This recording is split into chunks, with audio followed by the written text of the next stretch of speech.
And the second thing is to accelerate the delivery of military equipment to Ukraine. The President of the United States has said that he's happy to sell it, but he's not happy to give it.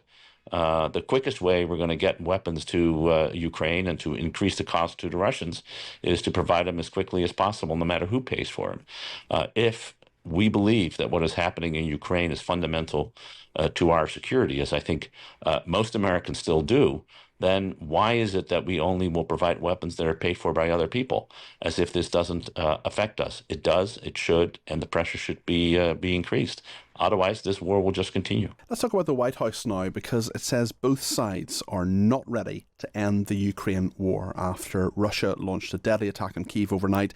It killed at least 21 people. We're still waiting to hear from Donald Trump himself tonight. We were told he'd be giving a statement. He hasn't done that so far. We'll bring that to you as soon as we have it, if it happens during the course of this programme, of course. But meanwhile, the Ukrainian President Volodymyr Zelensky says the strike is a sign that Putin is rejecting peace negotiations. Well, Ivo Daalder is a former US ambassador to NATO. Welcome, Ivo. Glad to be here. Thanks for having me. Thanks for joining us this evening. Where does this actually leave us? Because we're so far away from Alaska, really, aren't we? And the hopes that were there 2 weeks ago that actually some progress could be made. It doesn't seem, I'm sitting here in London, but it doesn't seem that progress is being made. It seems quite the opposite of that, given these deadly attacks.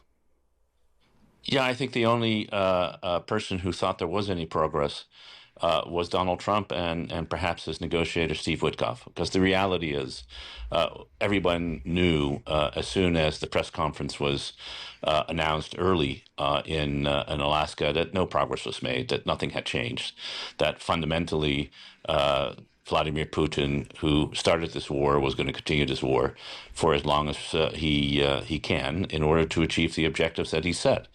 The one unfortunate thing that changed was that the President of the United States decided to take Putin's side in this war once again by dropping his own demand, which was his own proposal, which he convinced first the Ukrainians and then the Europeans to accept, of pushing for a ceasefire. That idea of a ceasefire is gone.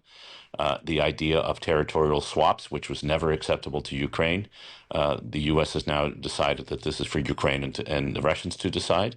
And the Russians have made very clear they're not sitting down with the Ukrainians. They don't have no interest in sitting down with the Ukrainians, and certainly not at the level of the heads of state. So we're back where we've been all along. Putin wants this war. He will continue it until it becomes clear that continuing the war is costlier than the alternative negotiations. We're not there yet. We're not likely to be there for quite a while. And all of the other things is a lot of humdrum but not real progress towards peace, which is very unfortunate. You mentioned the word costlier there. You talked about Putin and said when he realizes it's costlier. What sort of cost are you talking about? What are the elements of that cost? There are really two. I mean, one is to increase sanctions and economic pressure. The United States, since Donald Trump has become president, has not implemented any new sanctions from all of the things that have been done by the Europeans and the UK. The Europeans and the UK have increased sanctions. The Europeans passed a 17th and an 18th package. They have pushed for a lower oil cap than the original $60 a barrel cap to $45 a barrel cap. If the U.S. were to join, that would be significant. And the second thing is to accelerate the delivery of military equipment to Ukraine. The President of the United States has said that he's happy to sell it, but he's not happy to give it. The quickest way we're going to get weapons to Ukraine and to increase the cost to the Russians is to provide them as quickly as possible, no matter who pays for them. If we believe that what is happening in Ukraine is fundamental to our security, as I think most Americans still do, then why is it that we only will provide weapons that are paid for by other people, as if this doesn't affect us? It does, it should, and the pressure should be increased. Otherwise, this war will just continue. When you say pressure being increased there, is that just militarily, or is there any virtue in continuing diplomatic channels talking to Russia? There's always virtue to talking. There's no problem with talking. The idea that somehow this is a huge breakthrough of talking with Vladimir Putin, however, is mistaken. We've now had 8 months of direct negotiations between the United States and Russia, and they have gotten us nowhere. There have been 6 meetings between Steve Witkoff and Vladimir Putin, and every time Mr. Witkoff comes back, he says there's a breakthrough, and he either misinterprets what's happening or the Russians walk it back. And there have been 6 phone calls and now a meeting between President Putin and President Trump, and again, nothing has happened. So I'm all for talking, but let's be very real. The talking is not producing an end to the war. The only thing that's going to produce an end to the war is increasing fundamental pressure on Russia to demonstrate that what they're doing is not working, and that they're better off trying to get a negotiation going Ivo, that's real and substantive. Ivo, you've talked about what you think Trump should do. What do you think he will do? I think he's not going to increase the pressure. I'm afraid to say. I just don't think that that's part of his constitution. He has never really increased pressure on the Russians. I just don't see him happening, and I hope I'm wrong.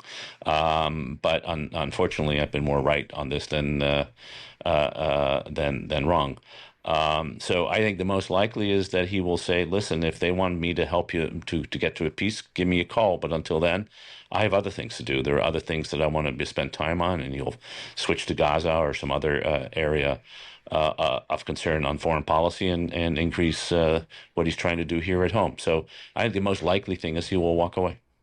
Ivo, thank you. Ivo Daalder there, a former US ambassador to NATO, joining us on Times Radio. Thanks to Dominic, who's been in touch and says Trump is clearly out of his depth. He doesn't understand the complexity of the issues involved in his beloved Putin making false claims about what is going on.